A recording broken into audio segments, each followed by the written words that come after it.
Hello, I'm Fast Lawyer. I'm with Oculus Reviews. Today we're going to do a Let's Play. I am live in VR using Vorpx. I'm also using an Xbox One controller. This works with Vorpx straight out of the box. It does go into full VR mode, so the only change I made was to make it immersive screen mode. That way I could see the screen information a lot better. Otherwise, in full VR mode, you kind of get a tunnel vision and you just can't see the screen information that you need to progress in the game. I don't think I want to show all the cinematic, but I guess a few seconds would be fine just so you can see some of the 3D graphics. I know you're in desktop mode, but it looks really good in VR. And I played the whole game in desktop mode. I enjoyed it. It's not game of the year or anything, but it's a nice game for what it is. But it definitely looks a lot better in VR. And these cinematic scenes really stand out in VR. Even the video cam recording here has a 3D effect. And you can see the camcorder just jumps out at you. It really looks good. So I'm going to go ahead and skip this because I've already seen all of this and I don't want to spoil the game for y'all, so there you go. Skip. Okay. Again, these vistas look really good in VR.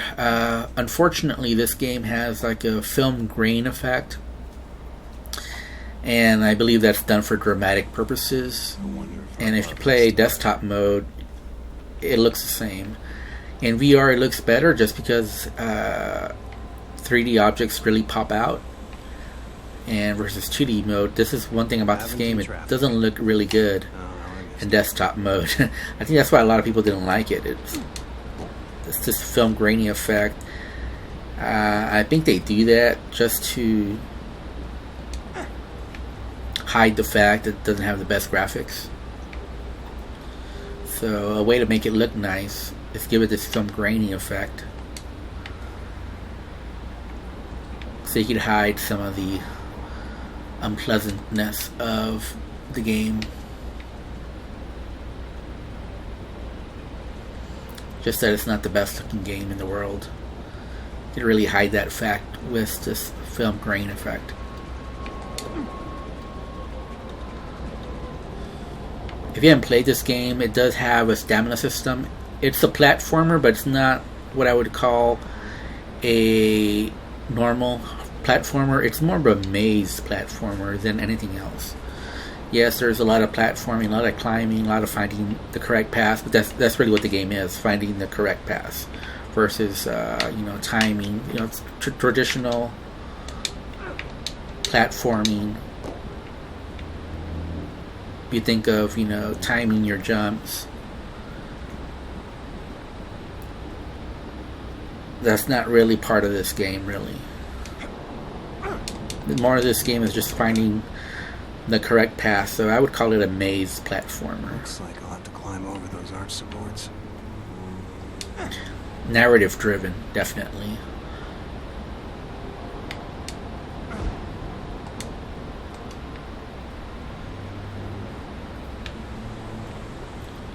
I did play a little bit in full VR mode, and I just found it too difficult to navigate.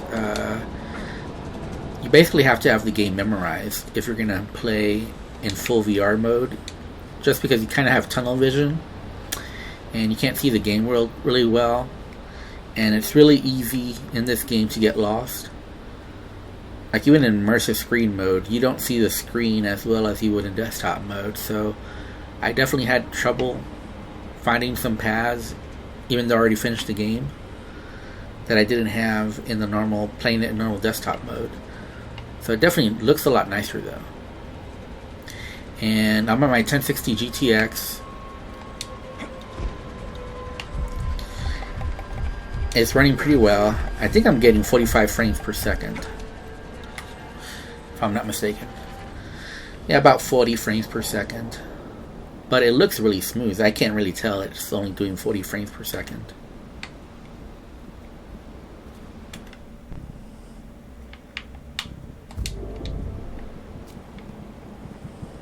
Well, it's still standing. Though Abington has seen better days. The only change I had to do to the game settings is by default it wants to go 4:3, and I noticed it had several crashes, and this is not just for VR, this is for playing in desktop mode as well. So by default it wants to change to, I think, some 4K resolution or something really weird. I'm not sure it was 4K resolution, but it wasn't the 1920 by 1080, which I'm playing it under for desktop view, and it wanted to do 4:3 also. So I changed that, and it stopped the crashes. And so in VR I haven't had any crashes because I learned my lesson from desktop mode to change the settings.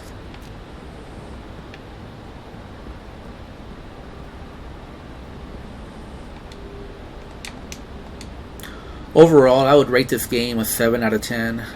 It's definitely not the best game in the world, but I liked it. It's a casual game. It took me about a little over 5 hours to beat. Narrative-driven maze platformer. It has a strange system where it saves your progress, but you only get a set number of retries at a checkpoint.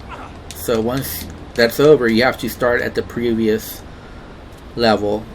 That's usually not a big deal.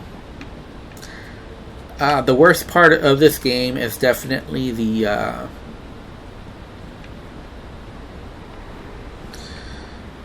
fact that you can get lost pretty quickly.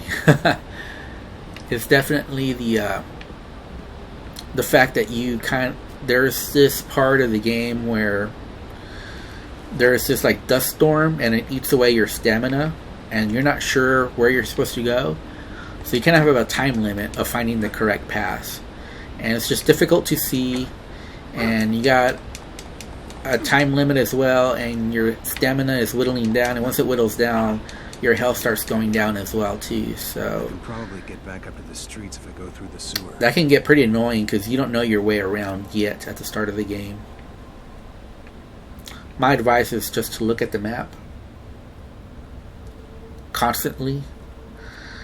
And the problem with the map, obviously there's paths that are blocked off and you don't know yet. So you just have to keep finding alternate routes, and you don't always know the correct way. Some of it's really dark as well. I don't want any trouble. So you have a dust storm and it's dark. That's it. Just keep right on walking. I think that's the only guy I didn't kill in my whole gameplay for the desktop mode where I finished the game. So that's the correct way, but if you go this way, you can see a nice view. There's a lot of dust down there. Now in the distance, it's very blurry. There's a blur effect. Again, I think that's to hide the fact the game's not the prettiest, so I think developers made a conscious decision to do that. Unfortunately, it does take away some of the 3D effect from VR at a great distance. But usually everything that's close by has a really nice 3D effect. That's the wrong way, by the way. If you go over here, see something happening. I think later on you get there, but maybe at the very end of the game. So a lot of the difficulty in this game is just finding the correct path.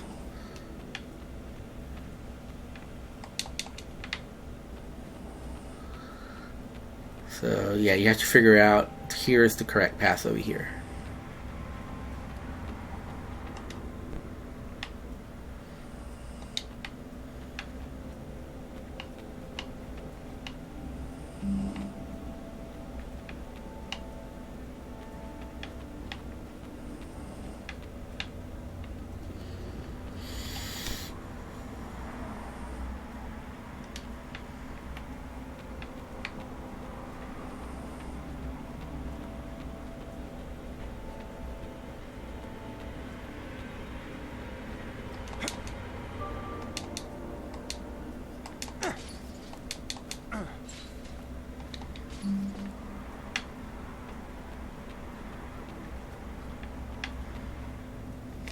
Could force open this gate with something.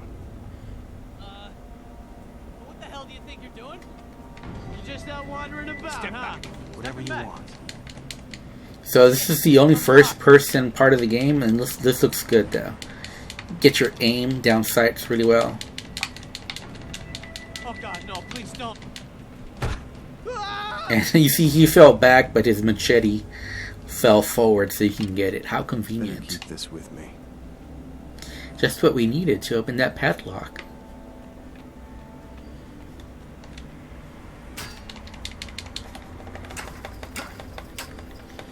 Now you can play this with keyboard and mouse, but I definitely recommend Xbox controller.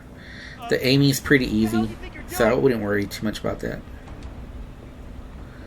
You lost your way? No problem. No need for that, really.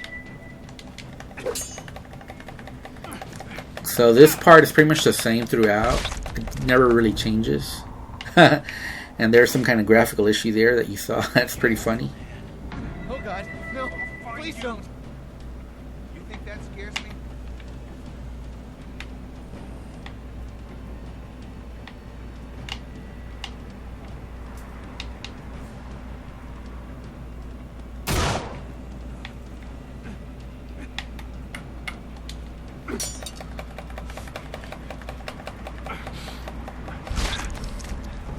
Kind of wish that kind of changed with further gameplay, but it really doesn't. It stays the same throughout. Get an item here, and then you find out it's not the correct way. You have to go a different way. I believe you go this way over here. So this part's easy because the dust cloud doesn't affect you yet. I don't know why. It doesn't make sense to me, but pretty soon the dust cloud is going to affect you, and you can't stay out here for very long. Your stamina just goes down very quickly. So you can't afford to just walk around, look around, without knowing where you're going. Map updated, we're pretty close by.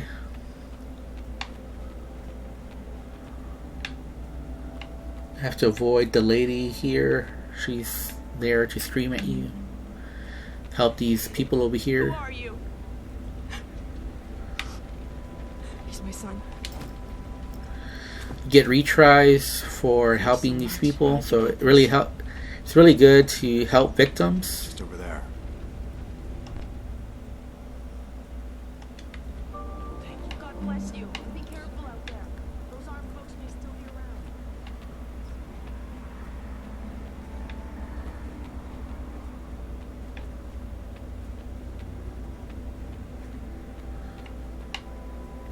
And your apartment, I believe, is right here.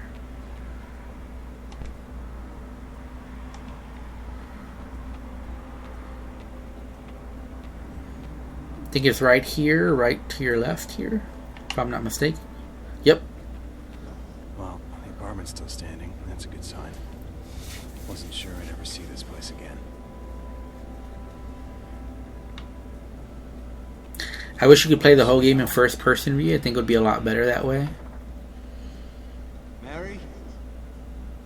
Julie? Are you there?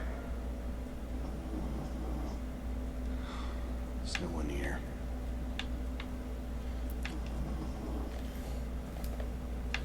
So it has head tracking, so if I move my head, I can look around, but it's kind of difficult because I'm seated, so it's not the most convenient way for me to do that. And here's, I believe, the item that you're supposed to look for. Remember that day. What's this? Okay, so I Am Alive VR using Vorpx. I do recommend it. It's definitely more difficult to find the paths and find the objects in VR, but it's definitely worth it because it looks so good. It works automatically. There's nothing that you need to do. The only change I made was change it from full VR mode to immersive screen mode. I'm Fast Lawyer. Thank you for watching. Have a wonderful day. Goodbye.